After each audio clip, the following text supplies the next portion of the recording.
Number 9 na maling akala. Pwede ka bang mag-avail ng walang agent?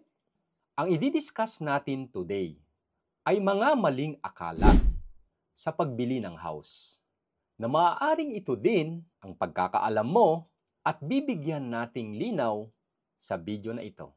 Kaya naman tapusin mo ang video na ito hanggang sa dulo.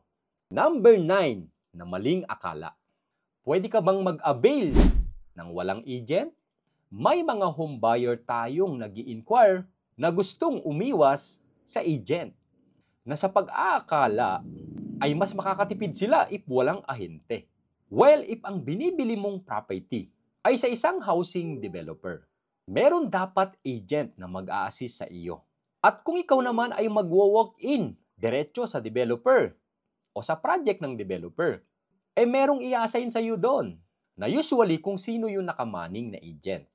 Regardless kung may agent ka or wala, ang prices ng property ay pare-pareho lamang at walang impact kung may agent ka or wala. Mas mainam nga na meron kang agent, since ang agent ang mag-a-assist sa iyo at tutulong sa iyo mula sa reservation hanggang sa makalipat ka ng iyong bahay. Kasi i-make sure ng agent na makakalipat ka sa iyong bahay dahil magkakaroon lamang siya ng full commission the moment po na kayo po ay na-loan take out at mate-turn over na ang inyong bahay. So yan po ang isa sa role ng isang ahente.